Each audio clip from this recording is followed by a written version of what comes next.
Amém. Deus abençoe a sua vida. Então, nós vamos ler aqui em Marcos capítulo 16, a partir do versículo 21. Amém? Acompanhem comigo.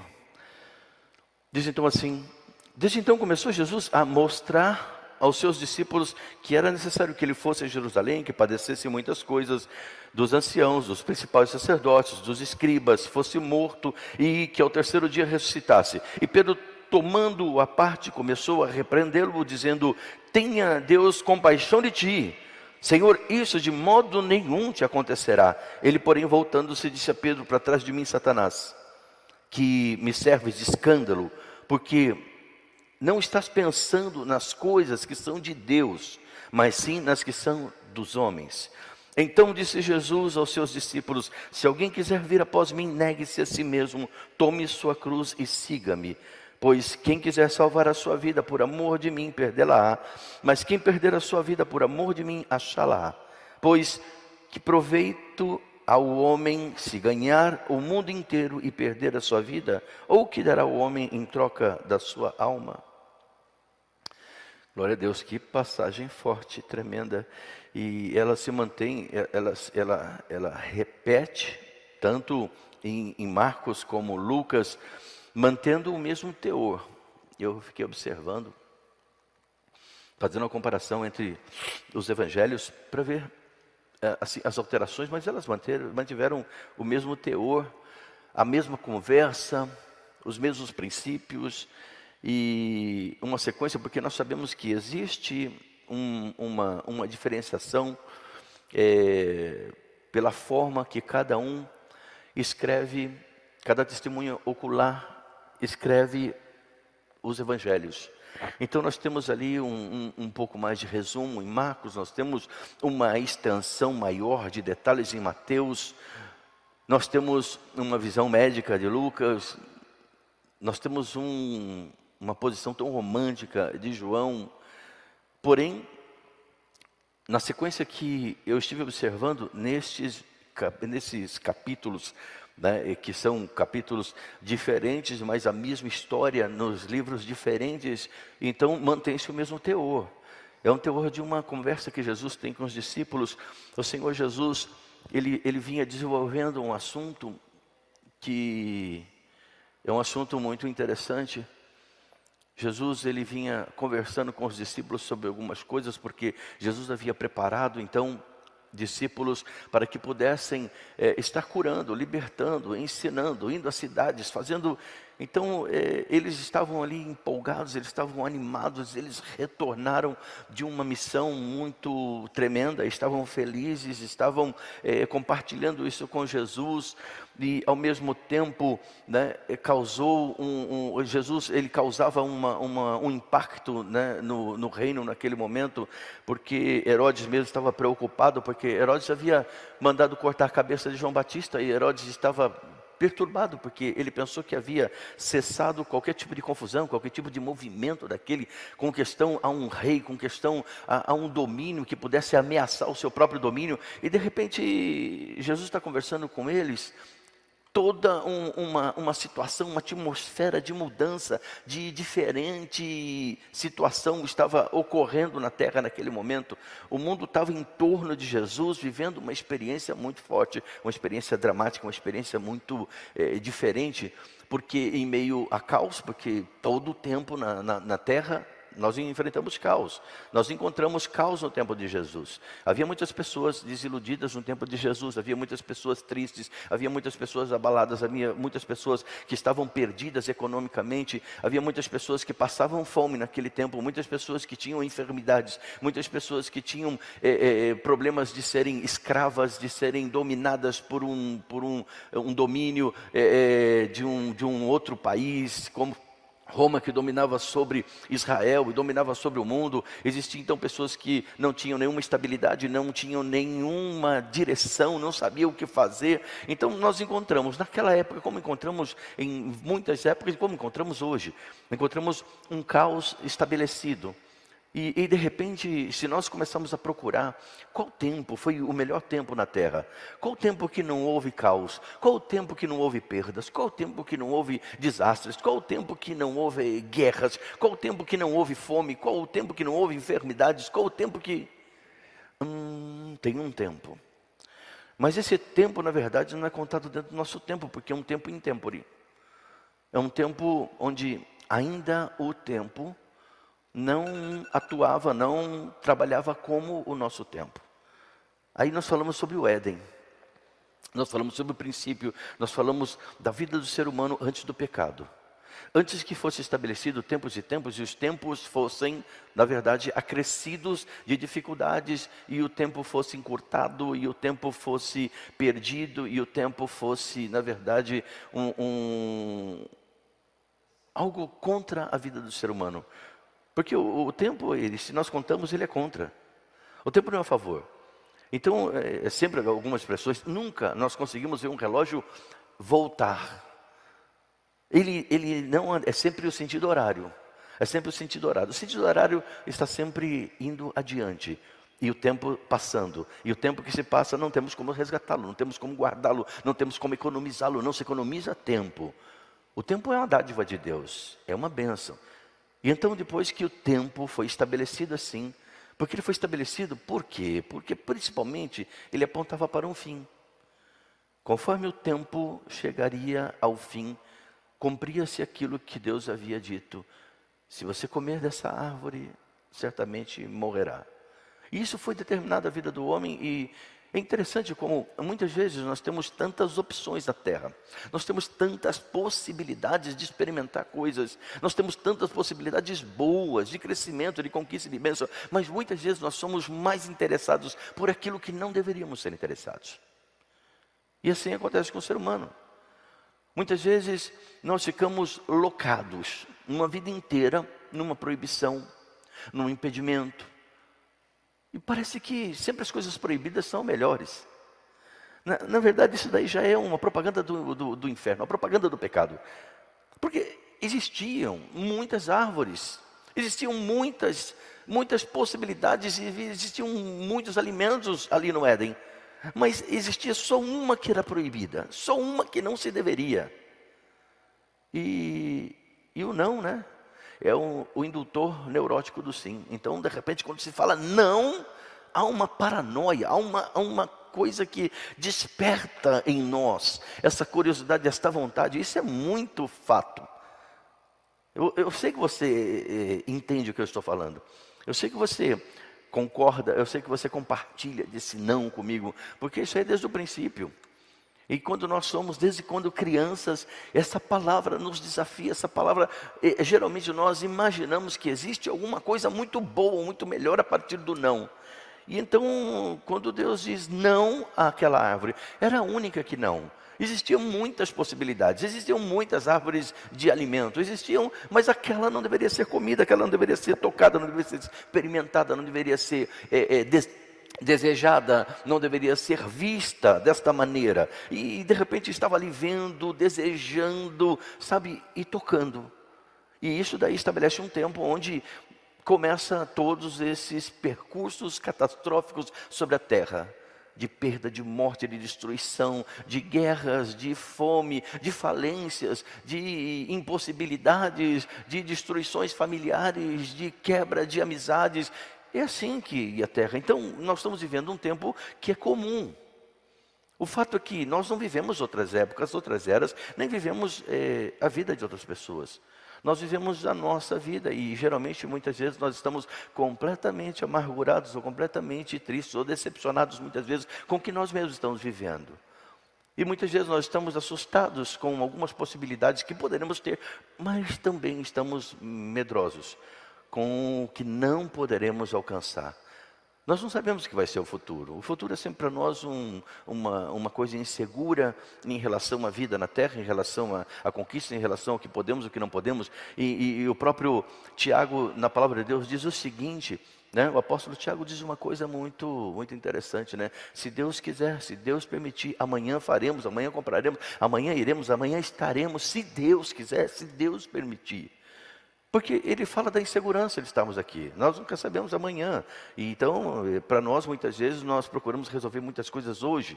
Mas, infelizmente, por causa do que se passa, e não o tempo se passa e nós não podemos resolver algumas coisas, às vezes também nós estamos com um grande problema. Não é amanhã, estamos no ontem. Então, naquilo que passou, naquilo que foi, naquilo que não foi, naquilo que não aconteceu, naquilo que não resolvemos, naquilo que não obtemos, muitas vezes é ali que nós estamos locados, no tempo do passado. Mas o tempo é muito importante e é no tempo que nós tomamos decisões, e esse é o nosso tempo, esse é um tempo diferente. Eu tenho tratado dessa maneira, um tempo exclusivo, um tempo muito especial, porque realmente não só eu compartilho de muitos pregadores, eu compartilho de uma ideia, né, de um fato, de que nenhum de nós será mais o mesmo após essa pandemia, após esse tempo que nós experimentamos coisas diferentes e coisas que trouxeram uma outra maneira de pensar, e talvez todos nós experimentamos um novo nível de amargura. Nenhum de nós está feliz dessa maneira, nenhum de nós está bem, né? Nenhum de nós está seguro, ao mesmo tempo que insurge dentro de nós uma vontade de mudar isso, de parar com isso. Muitas vezes também temos um temor, qual é o caminho, o que fazemos realmente. Nós estamos fazendo cultos por transmissão, online, não estamos presencial. Temos um desejo tremendo, temos um anseio, oramos nesse sentido, queremos reunir, queremos estar logo próximo, queremos abraçar, e mesmo assim sabemos que não é possível, mesmo que nós fosse colocado um fim hoje nessa forma de estarmos, mesmo assim não seria possível corrermos, abraçarmos, beijarmos e estarmos novamente em toda aquela conexão. Então nós estamos mudando, e algumas coisas nós temos que tomar cuidado para não perder, e ao mesmo tempo temos que aprender coisas novas, temos que expandir nossa forma de ser.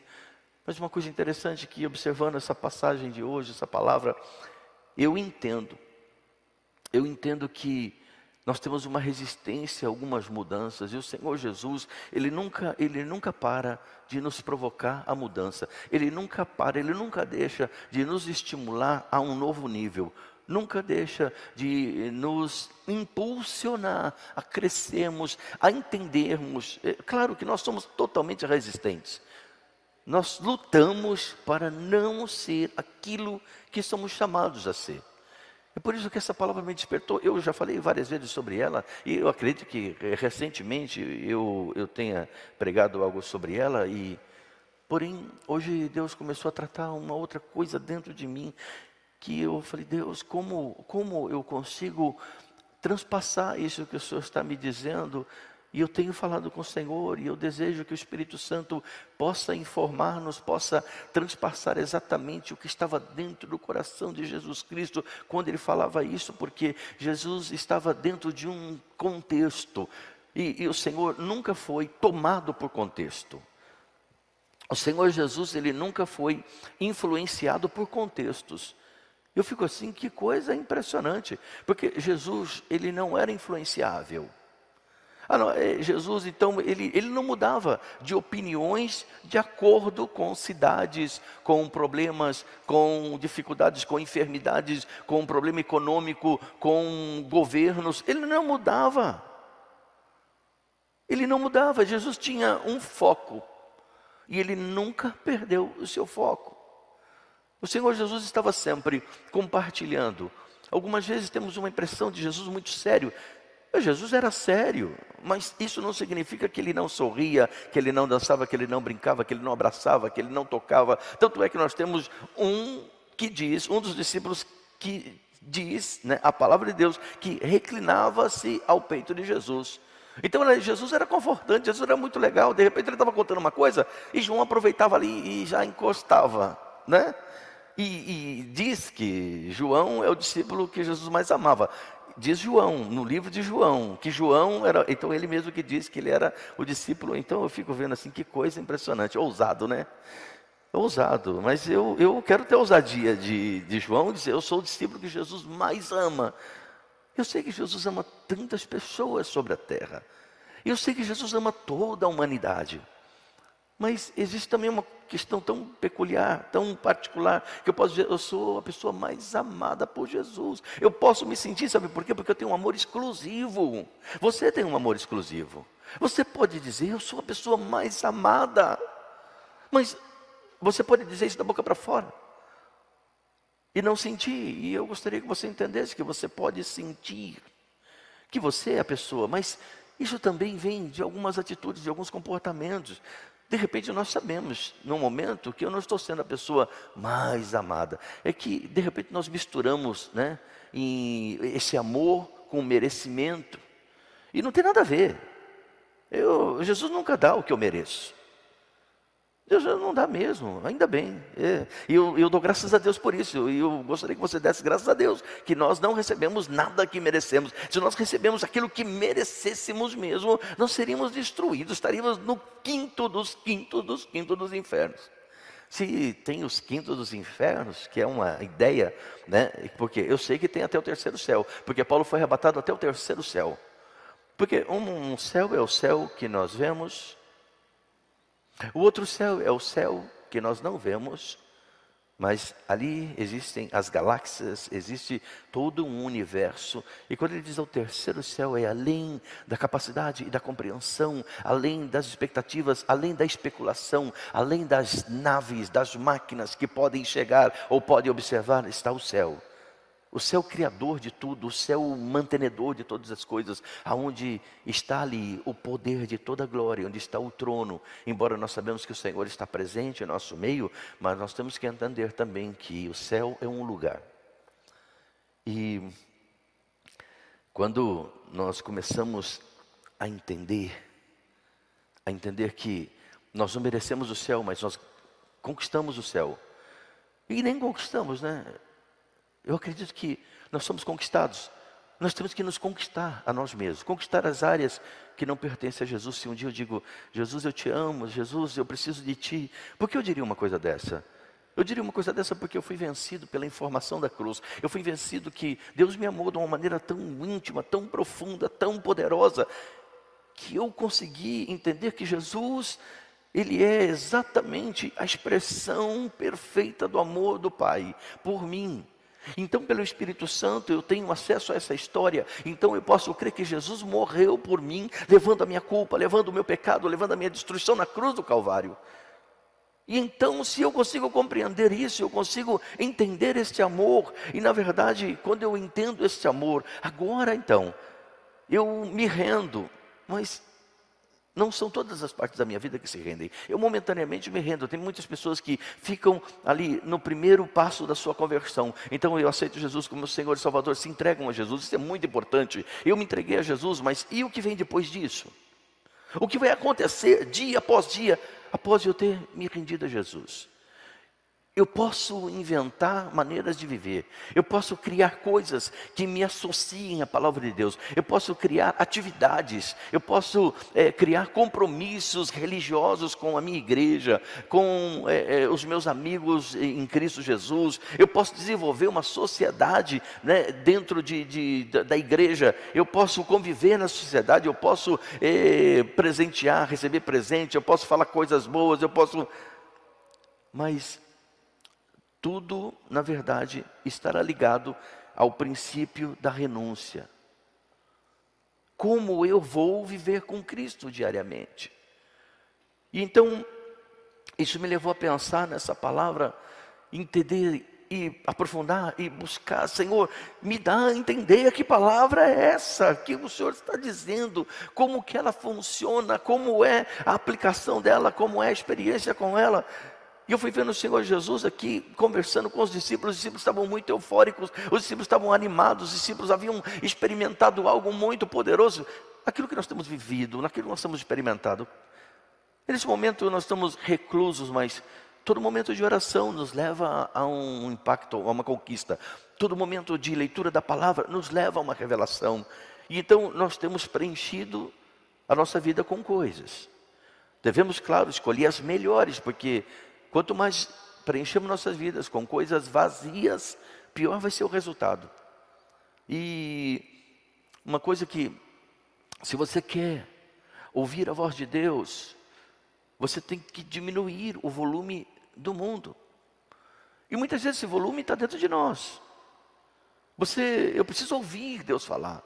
Eu preciso estar em sintonia com Deus, mas existem muitas coisas em mim, muitas áreas que são gritantes, que estão falando, que estão gritando, que estão sofrendo, que estão berrando, que estão se aprofundando em tristezas, em depressão, que estão planejando saídas que não são saídas, estão perdendo tempo, maquinando coisas que não levam a lugar nenhum.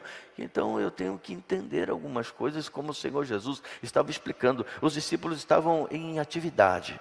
Às vezes nós estamos em atividade e o ativismo também é muito legal, porque nós nos sentimos úteis, nos sentimos competentes, nos sentimos... Porém, não é disso que nós estamos falando, nem é por isso que nós devemos viver. Nós devemos viver de uma coisa que o apóstolo Pedro falou. O apóstolo Pedro sempre falava muitas coisas legais. Claro que ele também tinha essa natureza igualzinha a nossa, que falava besteira também, e fazia besteiras, e isso aí nos traz uma semelhança muito grande, mas nós vemos que a oportunidade de Pedro era uma oportunidade de ser transformado diariamente. A oportunidade que nós temos é a mesma oportunidade de Pedro, que é sermos transformados diariamente. E nós somos transformados por atitudes que tomamos. Algumas transformações são péssimas, porque tomamos péssimas atitudes. Outras transformações são excelentes, porque tomamos caminhos, atitudes excelentes, perfeitas. Então, Pedro disse a Jesus assim: para onde iremos nós? Se só tu tens a palavra. E ele não disse para que caminho nós vamos, para que lugar nós vamos, para que direção nós... Ele disse o quê? Para quem iremos nós? Para quem? Para quem? Ele estava falando sobre a pessoa de Jesus. E às vezes nós temos essa ideia de para onde, do porquê, de com quem. Não, é para quem, é só uma direção. Não é para onde, não é questão de local, é questão de quem. Quem, para quem nós devemos ir, para quem nós vamos, para quem nós estamos indo no momento que estamos em conflito, no momento que estamos em luta, no momento que estamos em dificuldade. Pensa comigo, para quem nós temos ido. Porque às vezes é para onde, ou para o que nós temos ido. E isso muitas vezes define um momento da nossa vida, define uma experiência. Agora, quando nós temos a certeza absoluta, quando encontramos que nós não podemos alterar isso, o que Pedro responde: para quem iremos? Para quem? Porque só o Senhor tem a palavra de vida. Só Jesus é o caminho, só Jesus é a vida, só Jesus tem a solução, só Ele é. Então para quem iremos? Não é para onde. O céu é uma consequência, assim como o inferno também. Mas, e então Jesus estava em diálogo com os seus discípulos. Às vezes a gente tem que ir um pouquinho mais adiante, porque Jesus falava muito com os discípulos. Ele muitas vezes ele estava conversando com toda uma multidão, explicando, mas ele falava muito com os discípulos. Ele tinha que estar falando ali, porque exemplificava o nosso dia a dia com Jesus. E exemplificava o fato de que nós podemos viver numa multidão, mas nós podemos sermos discípulos exclusivos de Jesus. E como ser um discípulo exclusivo de Jesus? É que ele vai ouvir Jesus. Vai ouvir Jesus diariamente. Jesus tem muita coisa para me dizer. Sua palavra é repleta. E cada vez que eu leio um versículo, às vezes eu tenho que ficar nele dias, meses e anos. E ele nunca deixa de fazer parte da minha natureza. Por isso que eu tenho que deixar de ser multidão e ser um discípulo. E isso Jesus ensinava. E ele perguntava: se vocês quiserem ir também, vocês vão. Mas Pedro disse assim: eu não posso ir, porque me tornei um discípulo pessoal de Jesus. E quando nós tornamos discípulos pessoais de Jesus, isso muda tudo em nossas vidas. Mas muitas vezes nós temos que fazer algumas análises direitinho, se nós estamos tomando o caminho certo de sermos discípulos pessoais de Cristo.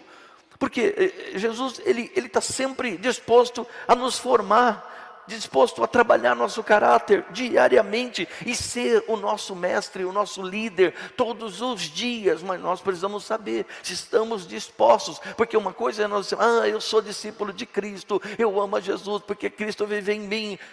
de repente você está falando uma série de coisas que são insights, são ensaios bíblicos, são coisas que você ouviu, aquilo ali entrou na sua cabeça, entrou na sua mente, mas aquilo não faz parte da sua natureza de fato.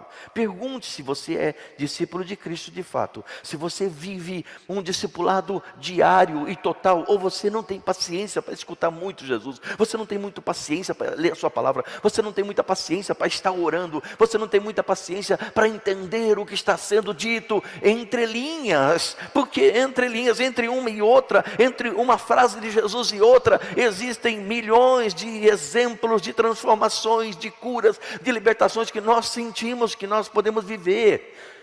E muitas vezes nós não temos este tempo.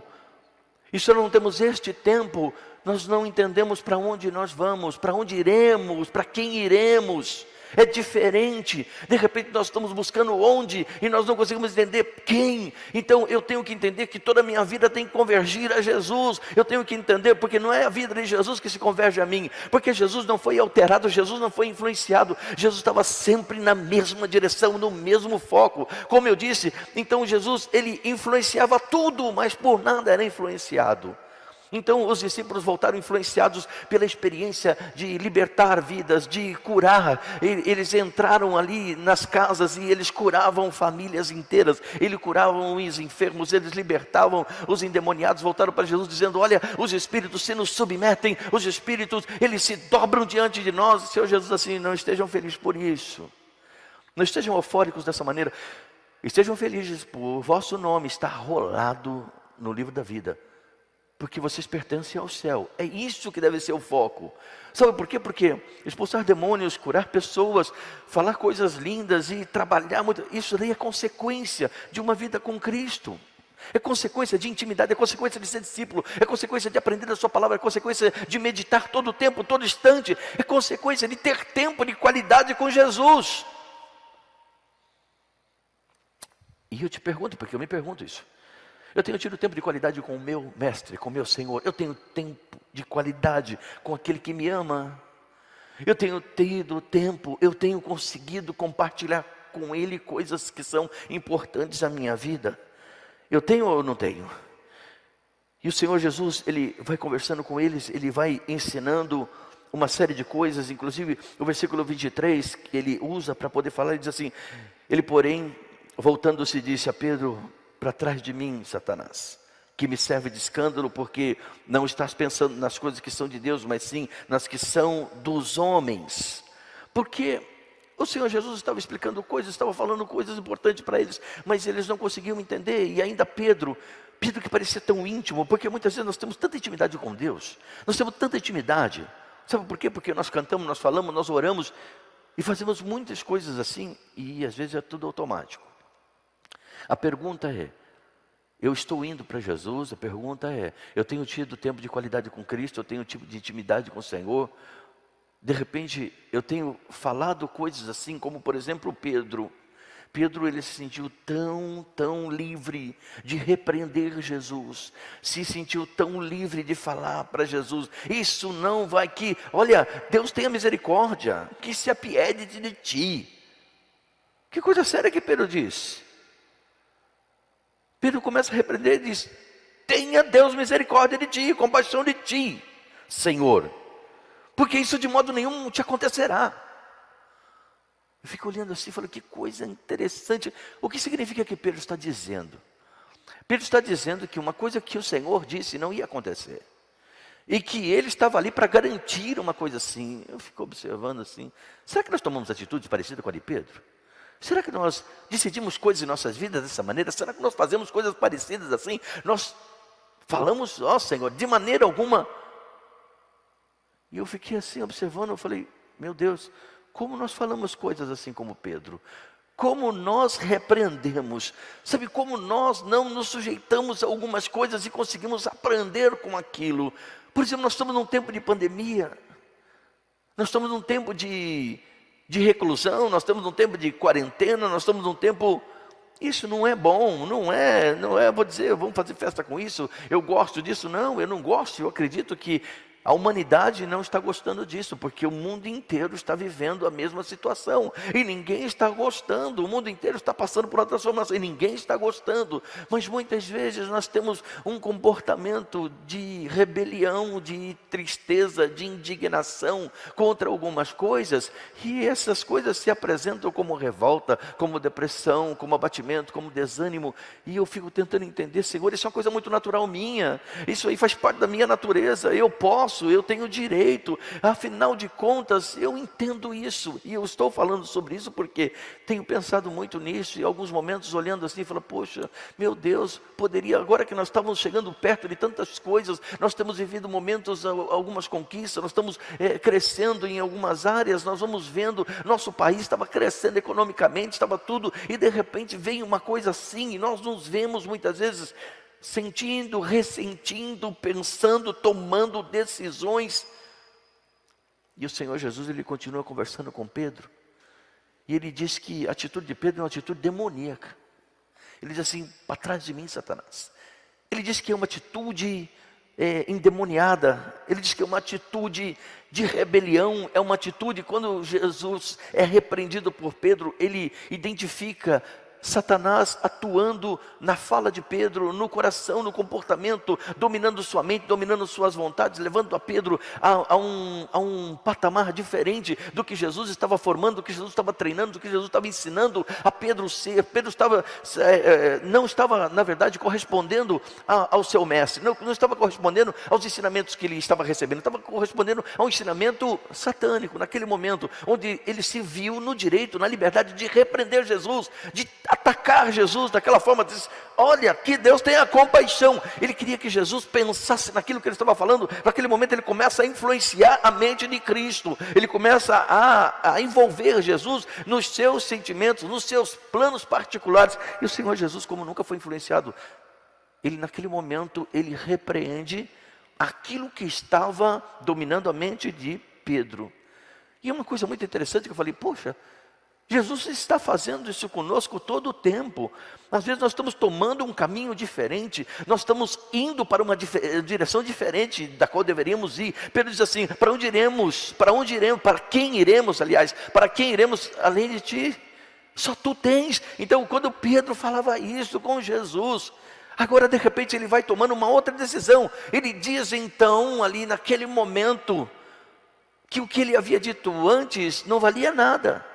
Ele anula uma coisa, porque ao mesmo tempo quando ele diz assim, tu és o Cristo, tu és quem é o Cristo, quem é o Senhor, o Salvador, o Redentor. Nesse momento Pedro o reconhecia, e depois disso Pedro já não o reconhecia, porque Pedro estava dando ordens a Cristo, Pedro estava na verdade determinando Deus, Pedro estava chamando a atenção, Pedro estava recriminando justamente Jesus, por aquilo que Jesus é, Senhor, Salvador, amor. Então, muitas vezes tomamos algumas atitudes que são sérias, baseadas no que estamos sentindo, e de repente isso é uma recusa ao que Deus está fazendo. Eu tenho procurado me apegar muito a uma palavra que diz que todas as coisas cooperam juntamente para o bem daqueles que amam a Deus. E isso é muito confortante. Embora nós temos que lutar, sempre temos que lutar para saber qual é a direção que Deus está dando para nós. Todas as coisas cooperam, todas as coisas cooperam. Então eu estou vendo catástrofe, eu estou vendo perdas, eu estou vendo abalo, eu estou vendo abatimentos, eu estou vendo alguns momentos que ficam sem saída. E o que eu vou escolher fazer? Eu tenho que me apegar à palavra de Deus, a palavra que me instrui, a palavra que me fortalece, a palavra que me influencia, porque ali eu me submeto à influência de Deus. Todas as coisas cooperam. Então eu estou vivendo um tempo onde Deus está no controle, e Deus fará coisas que eu não posso imaginar, que eu não posso esperar. Eu tenho que estar na grande expectativa, porque eu decidi que eu vou para Jesus, eu não vou para outra direção. Não importa outros lugares, importa quem Ele é e o que Ele está fazendo. Então eu tomo essa decisão, eu tomo a decisão de ir para Jesus. Eu vou para aquele lugar, eu vou para onde? Eu vou para qual situação? Se só Jesus é o caminho, se só Jesus é a vida, se só Ele é a minha salvação, então eu vou para Ti, Jesus.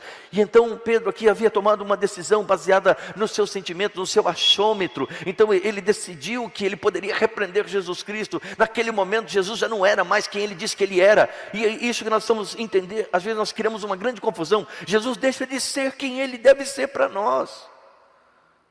Quando eu tenho que olhar para Jesus, e eu tenho que manter sempre a admiração, o amor, o carinho, a intimidade. Talvez eu vou perdendo isso, porque eu estou sendo apertado de um lado e de outro, oprimido por sentimentos, por pensamentos, por sofrimentos. E o Senhor Jesus nos dá a grande direção em relação a isso. Ele começa a nos explicar, porque depois que ele conversa com Pedro, depois que ele repreende Pedro, ele vai dizendo algo assim tão forte.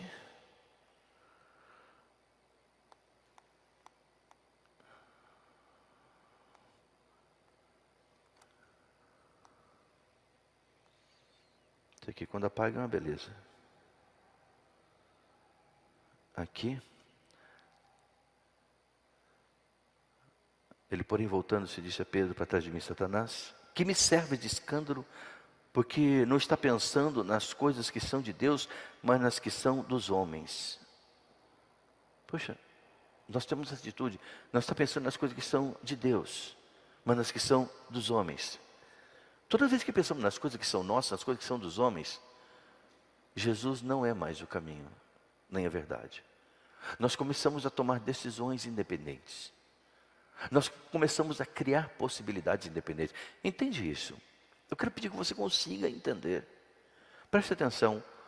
O Senhor Jesus estava ensinando uma coisa muito forte para Pedro.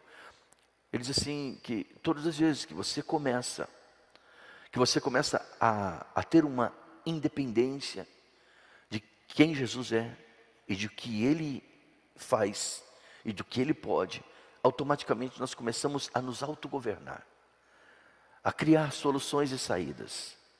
E eu vou dizer uma coisa, nós precisamos entender que tudo que nós vamos criar, fazer, buscar, desejar, precisa ter a aprovação de Deus. Eu vou comprar, pode ser uma coisa simples. Eu tenho que pedir a Deus. Tem que orar por tudo? Tem que orar por tudo. Tem que orar para tudo. Todo o tempo nós temos que orar e pedir a aprovação de Deus. Porque pode ser que nos tornemos independentes e adquiramos coisas que não deveria, ou que vieram pelo nosso alto esforço, ou temos essa ideia, e nós não podemos nos autogovernar. Nós temos que entender uma coisa, que o Senhor Jesus ele vai explicando para Pedro. Se ele diz que você não está pensando nas coisas que são de Deus, mas sim nas coisas que são dos homens. Quando nós agimos dessa maneira, nós perdemos o equilíbrio espiritual. Aquele que um dia nós dissemos: Senhor, eu recebo a Ti como meu Senhor. Isso pode se tornar uma coisa teórica para nós. É muito fácil. Se tornou nesse momento teórico para Pedro. O Senhor foi mais adiante, ele precisava explicar direito para Pedro o que Pedro estava fazendo. Que caminho Pedro estava traçando naquele momento para ele. Que é um caminho de morte, é um caminho de perdição, um caminho que Judas já havia traçado. Tudo que Jesus falava, Judas tinha um argumento. Tudo que Jesus ensinava, Judas tinha o seu próprio ensinamento. Então o Senhor Jesus estava repreendendo Pedro. Pedro havia tomado uma atitude, Pedro havia se adiantado, repreendido Jesus. E Jesus o repreende duramente, mas também está ensinando. E nós precisamos tomar muito cuidado, porque nós temos esse temperamento de Pedro. E podemos ter muito a atitude de Judas. Porque Judas pensava o que ele queria, Judas sentia o que ele bem entendia. Judas, cada vez que Deus falava uma coisa importante, o Senhor estava ensinando, Judas já transformava aquilo em algo que era útil para ele mesmo, e em algo que ele pudesse usar conforme a sua própria criação. Veja bem, nós podemos inventar coisas, que Deus esteja no controle, mas Deus está no controle das coisas que Ele fez, e não nas coisas que nós inventamos. Por isso que Ele diz assim, olha, na sequência, preste atenção no que o Senhor Jesus ensina a todos nós. Então disse Jesus aos seus discípulos: se alguém quer vir após mim, negue-se a si mesmo, tome a sua cruz e siga-me. Pois quem quiser salvar a sua vida por amor a mim, perdê-la-á, mas quem perder a sua vida por amor de mim, achá-la-á. Pois que proveita o homem se ganhar o mundo inteiro e perder a sua vida, ou que dará o homem em troca da sua vida? Veja bem, porque o Senhor Jesus tinha que dar uma direção tão profunda e parece que tão sem sentido aquilo que estava acontecendo. Pedro havia repreendido, Jesus o repreendeu de volta. Jesus disse: para trás de mim, Satanás. Jesus repreendeu a influência de Satanás. Então existe uma influência. Quando a palavra de Deus cai em nossa mente, em nosso coração, quando ela vai tratar nossa alma, então acontece uma coisa: o diabo vem logo, porque a semente que cai ao longo do caminho, ela é arrebatada pelas aves. O diabo vem logo tentando arrebatar a palavra de Deus de nós. A palavra de Deus foi lançada dentro dos nossos corações, das nossas vidas, e o diabo é louco para arrancá-la.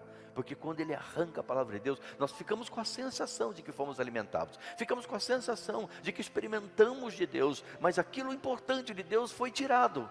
Sabe por quê? Porque quando nós sabemos que Deus realmente colocou algo, e esse algo está dentro de nós, quando esse algo começa a crescer, começa a frutificar, começa a transformar, começa a trazer vida, começa a nos colocar mais em intimidade com Deus, mais em submissão ao seu papel, ao seu chamado, à sua vontade designada a nós. Então nós começamos a entender, porque senão a palavra já foi roubada, e nós estamos sentindo como se Deus estivesse no controle, mas quem está no controle somos nós. E aqui o Senhor Jesus, Ele está ensinando: desça do seu controle, saia do seu controle, pare de dominar sobre sua vida e me deixa dominar. Entenda o seguinte, que quando o homem não aprende a negar-se a si mesmo, ele vai negar a Deus.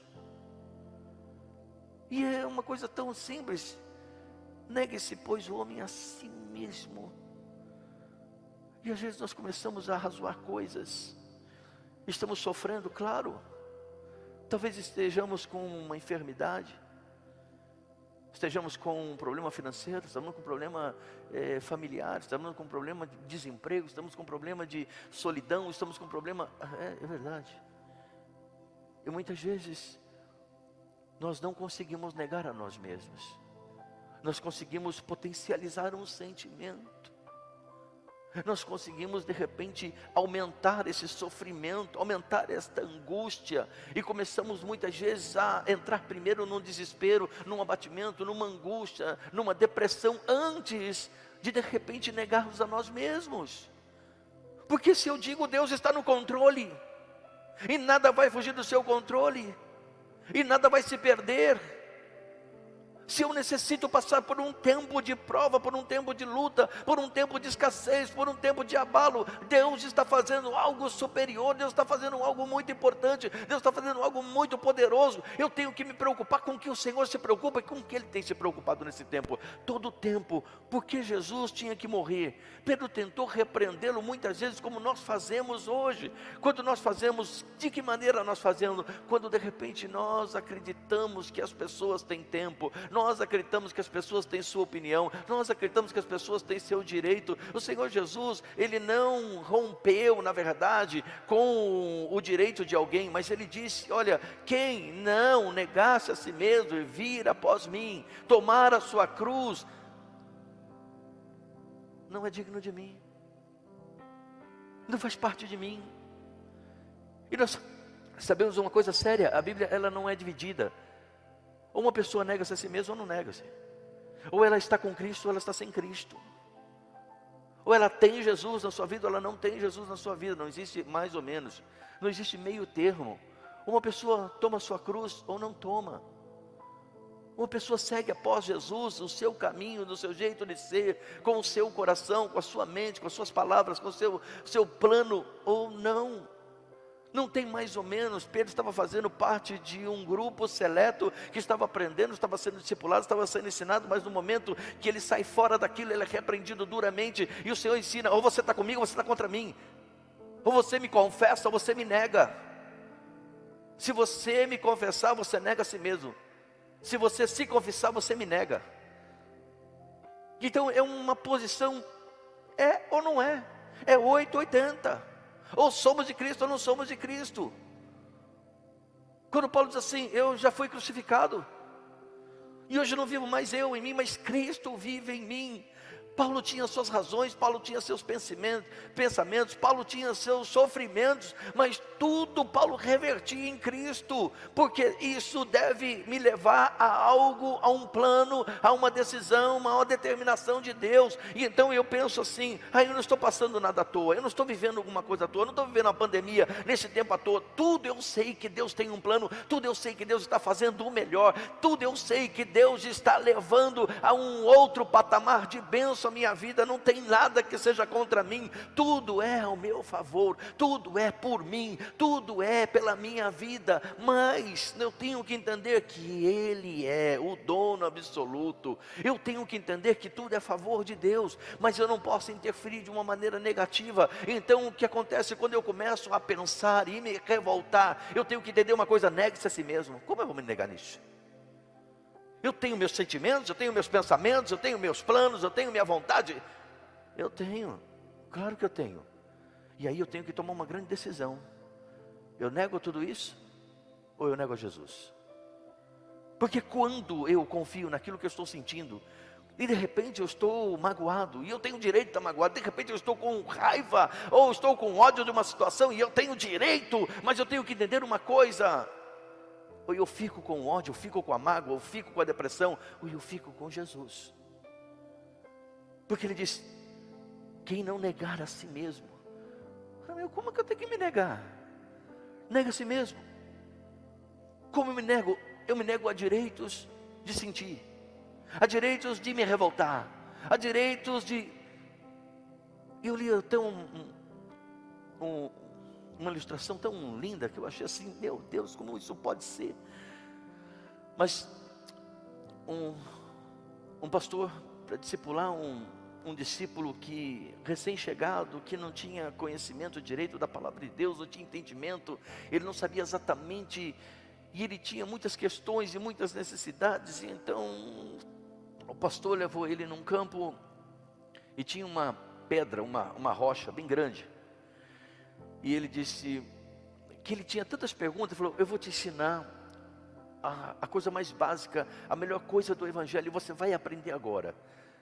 E ele todo animado: então me fala, você vai até aquela pedra, aquela rocha, para diante dela, e humilha ela, xinga ela, você fala desaforos, você fala uma série de coisas. E ele falou: mas eu não posso falar palavrão. Não fale palavrão, fale o que você quiser, mas você vai nela e você descarrega tudo. É para fazer isso mesmo? É para fazer isso mesmo. E ele foi lá, e ele disse para a rocha: você é um imbecil, eu te odeio, você não presta, você não serve. E ele ficou ali minutos, e ele chegou passando falando, esbravejando, xingando a rocha, falando milhares de coisas para ela. E então, de repente, depois de um tempo, ele voltou até o pastor e disse: eu xinguei ela, eu humilhei. Eu disse: e aí, o que ela te respondeu? Ele riu e falou: não respondeu nada, falou nada. Tá bom, agora pega aquele pedaço de madeira, vai lá e bata nela, mas bata, xinga e bata, até ela não aguentar mais. E ele foi, e ele ficou, passou meia hora, uma hora, e ele batendo, e aquela madeira foi se despedaçando, foi quebrando, e ele batendo, e então ele volta, cansado, suado, e disse: eu bati nela até a madeira quebrar, eu bati até não aguentar mais, e eu bati, eu xingava e batia. E o pastor perguntou: e o que ela disse? Ele falou: não disse nada. Pois é, essa é a maior lição que você tem que aprender. O mundo vai te bater, vai te ofender, vai mentir, vai falar coisas ruins, vai te atacar, vai inventar coisas, vai atacar os seus sentimentos, as suas emoções. O diabo vai vir com todas as formas para te humilhar, para te colocar abaixo de nada. Ele vai dizer que você não presta, que você não serve para nada, que você não deveria nem estar vivo, que a melhor coisa era você morrer. Ele vai dizer isso todos os dias da sua vida, para que você se mantenha firme com Jesus, para que você o ame de verdade. Você tem que ser igualzinho àquela rocha. Você não deve absorver, nem sentir, nem sofrer, nem se abater, nem se desanimar, nem se deprimir, nem se afundar por aquilo que disserem, seja verdade ou seja mentira. Porque são com essas armas que o diabo atua. Porque independente se coisas são verdades ou mentira, Deus nos chamou dessa maneira. E a Ele a glória, a honra e louvor. Ele nos trata, Ele nos cura. Ele levou sobre si os nossos pecados, as nossas dores, as nossas ofensas, as nossas tristezas, as nossas depressões, os nossos deslizes, as nossas maldições estavam sobre Ele. E por suas feridas nós fomos sarados.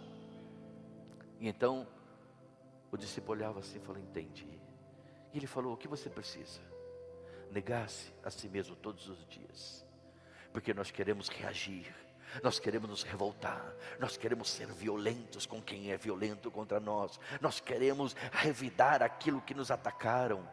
O Senhor Jesus disse uma coisa, que nós devemos dar a outra face. Isso não é fácil. Para isso devemos morrer para nós mesmos, para isso devemos negar a nós mesmos e ser como Jesus é. Só assim o Evangelho, só assim a vida, só assim o poder fluirá através de nós. Só assim nós transformaremos situações. Porque quando as situações dizem que nós merecíamos estar em lugar melhor, nós já estamos em lugares melhores. Talvez o diabo diga para você aí na sua casa hoje: não era para você estar assim, era para você estar em outra situação, era para você estar em outra condição. Quem você tem ouvido?